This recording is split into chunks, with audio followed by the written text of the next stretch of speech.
Bonjour, je suis Leila Belbiet, professeure de français.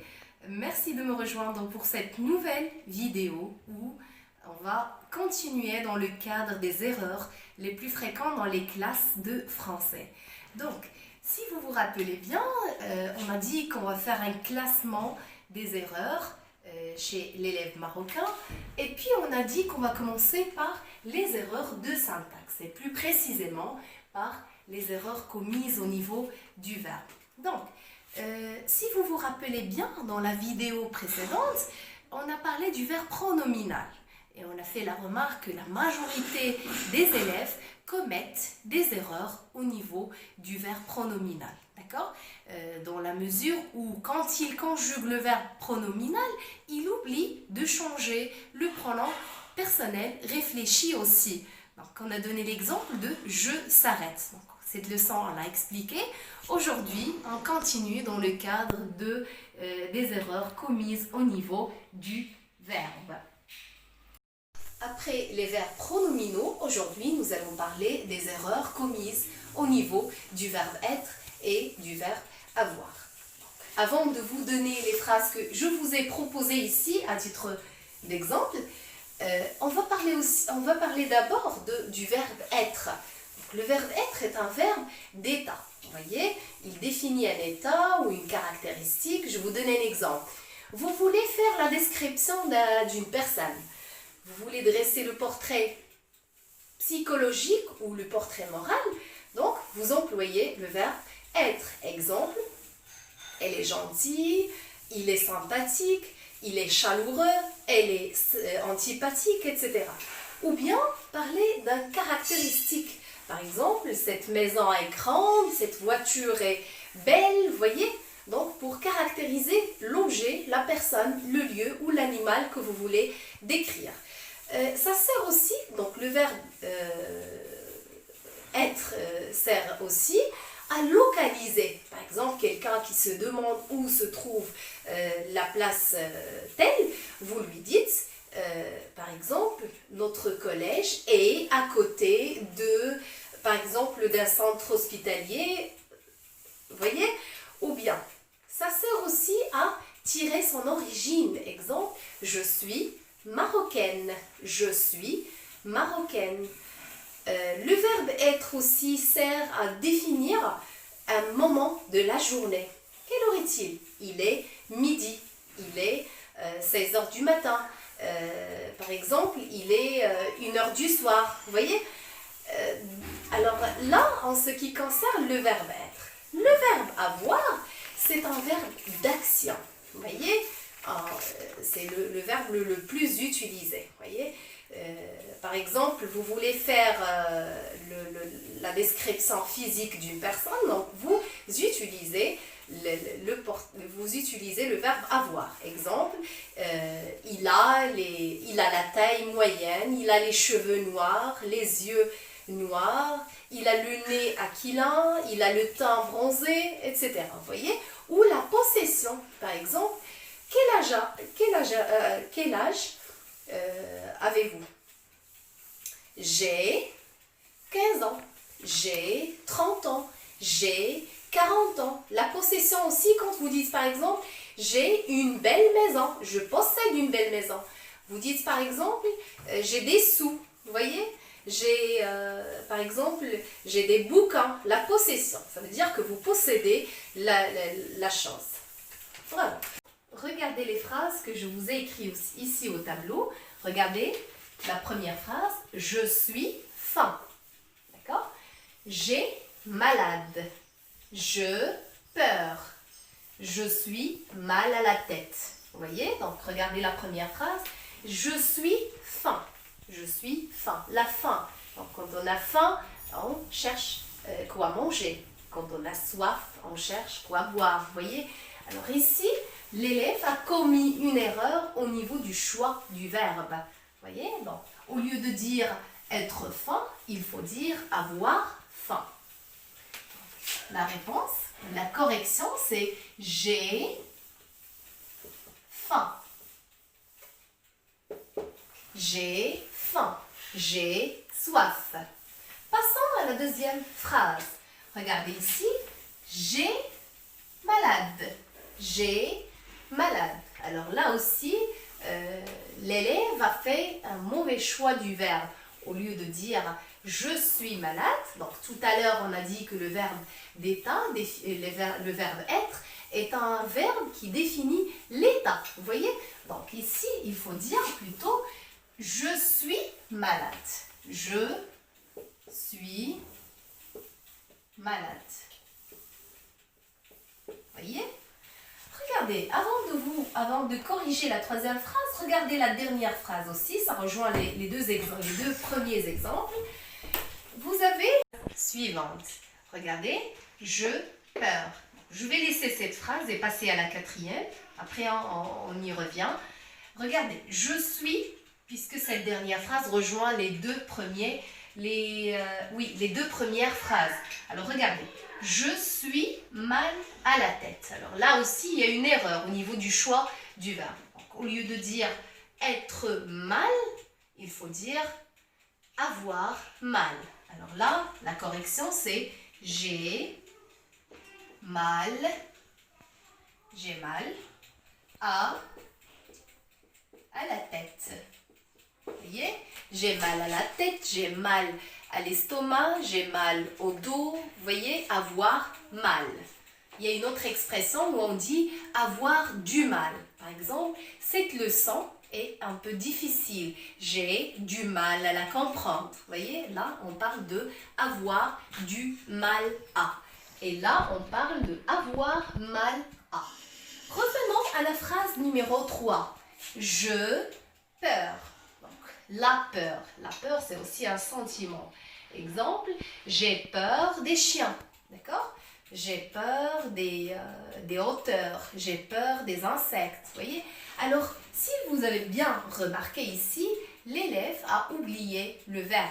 Vous voyez? Là, on parle de l'omission du verbe. Et quand on parle de ce mot-là, on parle de avoir peur. Vous voyez? Alors là, il faut dire j'ai peur. Voilà. Alors, j'espère maintenant que vous avez une idée claire des erreurs commises au niveau du verbe être et du verbe avoir. Maintenant, on passe au ton composé. Donc, la majorité des élèves commettent des erreurs au niveau des temps composés. Vous voyez? Alors, regardez, je vais effacer. Alors maintenant, on passe au ton composé. Regardez. Vous savez ce qu'on veut dire par un ton composé? Dans la conjugaison française, on parle de ton simple et de ton composé.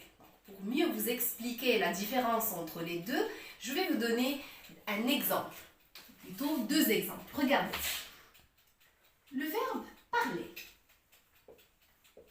Vous savez bien que le verbe parler, c'est un verbe de premier groupe. Je vais le conjuguer au présent de l'indicatif. Qu'est-ce que je vais dire? Je parle. Quelle est la fonction de je? Je est un sujet. Quelle est la fonction du verbe? Quelle est la fonction? Alors, regardez bien. Le verbe parler ici, je l'ai conjugué au présent de l'indicatif. Si on essaie ensemble d'identifier la fonction de chaque élément dans la phrase, regardez, ça c'est le sujet, je, et le verbe, le voici, parler. Je parle. Je, c'est le sujet, parle, c'est le verbe. Donc, si vous avez bien remarqué, le verbe est composé d'un seul mot. Vous voyez? Parle est composé d'un seul mot. Je vais conjuguer le même verbe, mais cette fois au passé composé. Qu'est-ce que je vais dire? Au passé composé, je vais dire, regardez, j'ai parlé. J'ai parlé. Je est un sujet. D'accord? Où est le verbe? Le verbe est parler.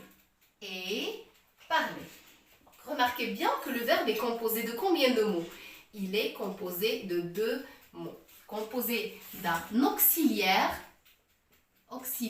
plus un participe passé. D'où l'appellation temps composé. Donc les temps composés, c'est des temps composés d'un auxiliaire, être ou avoir, et d'un participe passé. Parler des temps composés, c'est parler de ce qu'on appelle par verbe auxiliaire. Il y en a combien dans la langue française? Il y en a deux. Il y a le verbe auxiliaire être et le verbe auxiliaire avoir.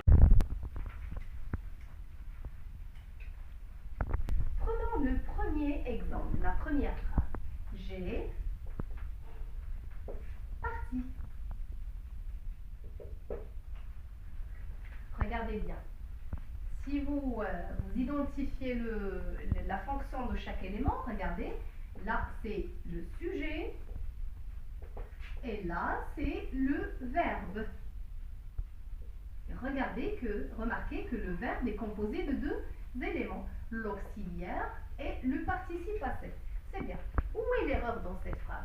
L'erreur est commise au niveau du choix de l'auxiliaire. L'élève n'a pas bien choisi l'auxiliaire qui va avec le verbe partir. Alors là, j'ai à vous dire que la majorité des verbes se conjuguent avec l'auxiliaire avoir. D'accord? L'auxiliaire avoir, comme je viens de l'expliquer tout à l'heure, c'est un verbe d'action. D'accord? Donc il correspond ou bien il se conjugue avec les verbes d'action. Alors que le peu de verbes qui nous restent se conjugue avec l'auxiliaire être. Je vais vous donner un exemple. Je vais vous donner les exemples les plus employés. Exemple du verbe aller. Aller se conjugue avec l'auxiliaire être. Le verbe partir, le verbe sortir, le verbe tomber, le verbe entrer, le verbe rentrer. Vous voyez, donc peu de verbes se conjuguent avec l'auxiliaire être. Le reste, la majorité des verbes se conjuguent avec l'auxiliaire avoir. Regardez là, l'infinitif de ce verbe. C'est le verbe partir. Le verbe partir se conjugue avec l'auxiliaire être et non pas l'auxiliaire avoir. Vous voyez? Alors ici, il faut dire je suis parti. Là, le verbe est conjugué au passé composé. Donc, un petit rappel de la règle qu'on applique pour conjuguer un verbe au passé composé. Donc, vous aurez besoin d'un auxiliaire conjugué au présent de l'indicatif plus le participe passé du verbe. Alors, partir se conjugue avec l'auxiliaire être. Donc là, il faut dire je suis parti. Tu es parti.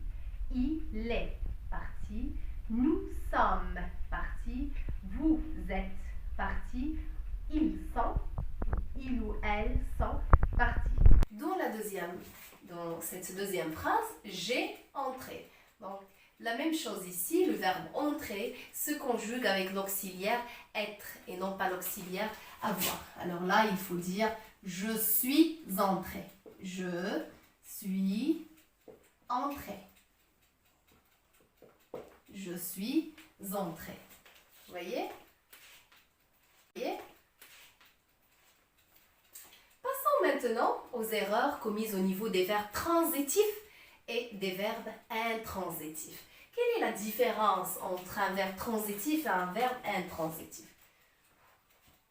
Le verbe transitif, donc il y a deux types. Il y a le verbe transitif direct, c'est quand le verbe est suivi d'un complément d'objet direct, et les verbes intransitifs, ou plutôt le verbe transitif indirect, c'est quand le verbe est suivi d'un complément d'objet indirect. Exemple, j'explique là, vous êtes partis, ils ou elles sont partis.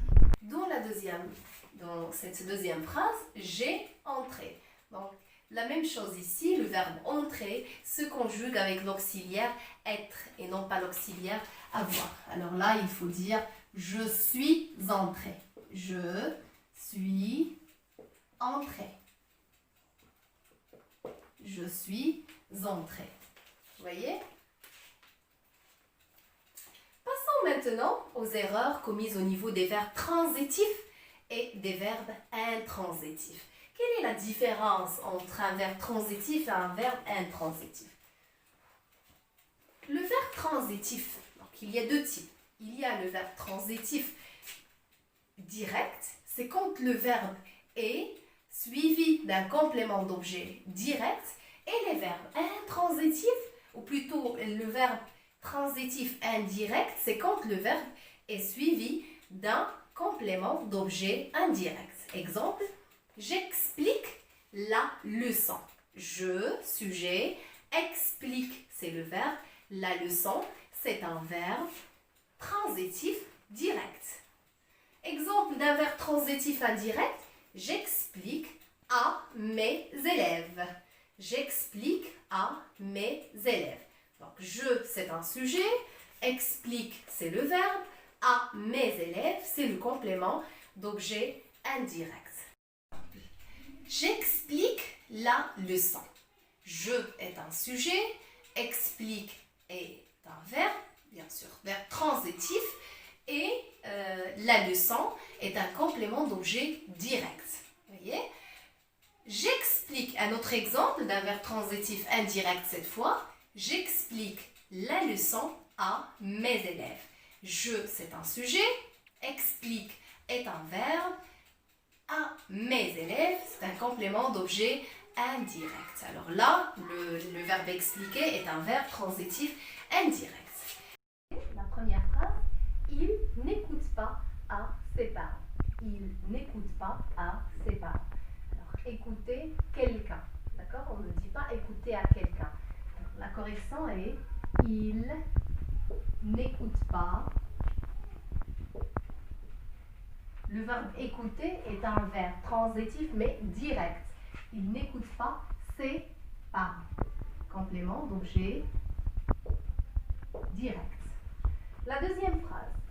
Maintenant à la deuxième phrase. Il faut obéir ses parents. Il faut obéir ses parents. Non. Il faut obéir à ses parents. Alors là, dans la deuxième phrase, obéir est un verbe transitif indirect. Obéir à quelqu'un. Il faut obéir à ses parents. Il faut obéir à.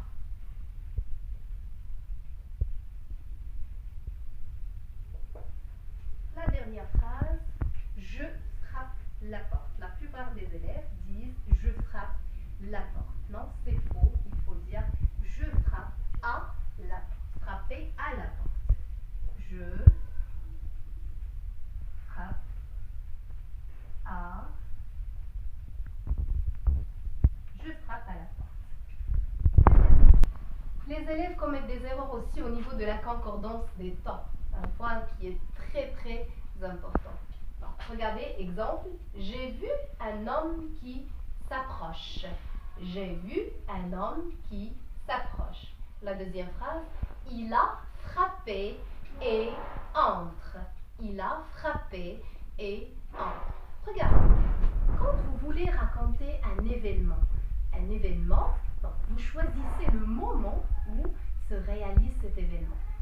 Vous choisissez entre le passé, ça veut dire que cet événement s'est passé dans le passé, donc les actions sont terminées, ou bien le présent de l'indicatif, ça veut dire le moment même où je parle, ou le futur, ça veut dire qu'il y a des actions qui vont se passer dans le futur. Donc, quand vous commencez par le passé composé, il faut continuer à conjuguer les verbes dans le même temps. Cet exemple, regardez, j'ai vu un an, j'ai vu un an. Donc le verbe ici, c'est le verbe voir. On l'a conjugué dans la phrase au passé composé. J'ai vu, passé composé, un homme qui s'approche. Le verbe s'approcher, contraire de s'éloigner. S'approche ici, l'élève l'a conjugué au présent de l'indicatif. Non, il faut le conjuguer au passé composé aussi. Vous voyez? Donc on a commencé par le passé composé, là aussi le verbe doit être conjugué au passé composé. Alors la correction, j'ai vu un homme qui s'est s'approcher. J'ai vu un homme qui s'est approché. S'approcher, c'est un verbe pronominal. Et à titre d'information, tous les verbes pronominaux se conjuguent avec l'auxiliaire être. Il a frappé et entre. Même chose. Le verbe frapper, l'élève l'a conjugué au passé composé, alors que le verbe entrer, il l'a conjugué au présent de l'indicatif. Ce qui nous renvoie à une erreur au niveau de la concordance des temps. Alors, la même chose ici, le verbe frapper est conjugué au passé composé, alors que le deuxième verbe, l'élève l'a conjugué au présent de l'indicatif. Il faut dire, il a frappé et il est entré. Il a frappé et il est entré. Passons maintenant aux erreurs commises au niveau du passé composé des verbes pronominaux. Les verbes pronominaux. Je vais vous dire que tous les verbes pronominaux se conjuguent avec l'auxiliaire être. Sachez une chose, c'est que tous les verbes pronominaux se conjuguent obligatoirement avec l'auxiliaire être. Tous les verbes pronominaux se conjuguent avec l'auxiliaire être. Regardez, je vais vous expliquer ici. Exemple, j'ai trompé. J'ai. Ou bien je vais vous donner un autre exemple. Le verbe se laver. Se laver. Au présent de l'indicatif, on dit je, qui correspond au pronom personnel réfléchi, me lave. Là, on parle du passé composé des verbes pronominaux. Je viens de vous signaler que les verbes pronominaux se conjuguent avec l'auxiliaire être. Donc, je, sujet, me, c'est le pronom sujet réfléchi, le participe, plutôt l'auxiliaire être, présent de l'indicatif, je, me, suis, et le participe passé du verbe laver. Le verbe laver est un verbe de premier groupe. Et tous les verbes, le participe passé de tous les verbes de premier groupe prennent accent à la fin. Je me suis lavé. Alors, la phrase finale est « Je me suis lavé ». Donc, vous devez respecter la place de chaque élément dans la phrase. Sujet, me, c'est le pronom réfléchi. Pronom, sujet. Suis, c'est l'auxiliaire être au présent de l'indicatif plus laver qui est un participe passé. Donc, l'ensemble de ces deux éléments donne un verbe. Regardez, de ces trois éléments, puisqu'on a ici affaire à un verbe pronominal.